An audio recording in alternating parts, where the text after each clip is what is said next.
오히려 동아시아 쪽에서는 정말 초군비 경쟁 시대에 접어들었고 여기에 북한이 단단히 한 몫을 하고 있다라고 하는 거고요. 그 오른쪽에 보면 국방백서에 다 나와 있는 건데 여기 있는 분들은 다 알아서 아무 문제가 없는데 이게 또 다른 데도 디스트리뷰션이 된다고 하니까 그분들을 위해서 그냥 여기다가 해놓은 겁니다. 그래서 정말 북한은 현역만 128만인데 여기에 이제 표를 해놓은 이유는 우리가 50만, 52만으로 가는 게 맞겠는가 하는 것을 좀 알려드리기 위해서 여기다 해놓은 거고요. 북한은 10년 동안 군 복무를 하는데 우리는 18개월로 가는 게 맞겠는가? 초군비 경쟁 시대에 그것을 한번 검토할 필요가 있다고 해서 제가 그냥 표를 하나 해놨습니다. 35쪽 보시죠.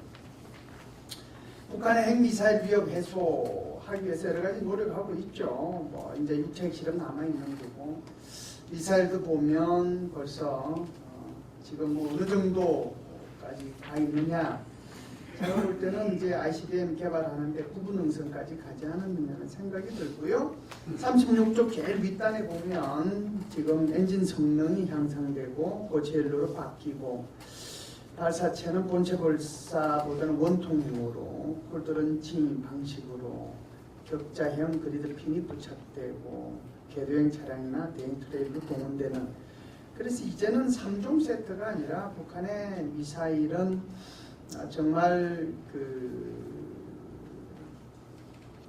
어떠한 형태의 미사일도 단거리, 중거리, 장거리를 발사할 수 있는 그런 기술까지 거의 뭐 확보된 거다라는 생각을 합니다. 그래서 북한 핵미사일 위협에 대한 대응 방안은 세 가지죠. 아무래도 비핵화 차원이 있고 뭐 이게 안 되면 이제 억제하는 거고 그거 안 되면 방어하는 거고 또 그것도 안 되면 방호하는 건데 뭐 그렇게 해봐도 별로 이렇게 특별히 눈에 띄게 이것이 북한 핵미사일 위협 자체를 없애거나 억제하거나 방어할 수 있는 게 자신감이 있는 그런 것은 아니다는 생각이 들고요.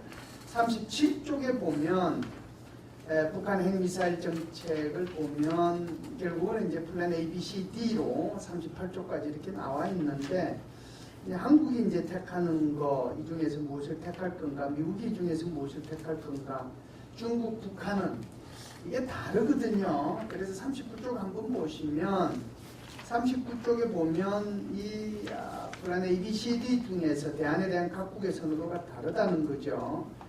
그래서 한국 같은 경우에는 지금 새로운 정부는 뭐 그래도 핵동결에 초점이 가 있고 제재 강화, 뭐 선제 공격 이 정도를 보고 미국, 중국 이제 어떻게 보면 북한부터 시작해서 내 나라가 다 다르다는 거죠. 결국은 어떻게 갈 것이냐. 제가 볼 때는 핵동결 쪽에 초점이 가지 않겠느냐라고 생각이 들고요. 그래서 이것은 지금 왕이 외교부장이 얘기하는 비핵화와 평화체제의 쌍계 병행을 더 넘어선 훨씬 더 강화된 것이 바로 핵동결 쪽에 가 있지 않겠는 생각이 듭니다. 결국은 미국도 우리 한국이 선제 공격을 원하지 않기 때문에 또 비핵화를 아무리 얘기해도 잘 안 되기 때문에 결국은 북한과 중국이 원하는 방향으로 어찌됐든 비핵화를 아주 멀리 두고 중장기적인 목표를 두고 핵동결 쪽으로 해서 이 출구를 모색하지 않겠는 생각이 들고요. 그 다음에 이제 39쪽에 보면 지금 새로운 정부는 어떻게 됐든지 간에 킬체인을 조기 완성해라 그러는데 킬체인 개념이 굉장히 낡았다라고 하는 것은 이제 아마 다 아실 겁니다. 왜 그러냐면 킬체인이 완성되기도 전에 북한의 핵미사일 위협이 너무나 다른 방향으로 발전되고 있기 때문에 이제는 이 개념 자체를 전부 다 새로 검토해야 될 필요가 있다. 그래서 킬체인도 새로 검토해야 되고 KAMD도 새로 검토해야 된다. 그래서 새로운 방향에서 새로운 차원에서 이 부분을 종합적으로 검토할 필요가 있지 않느냐 생각이고요.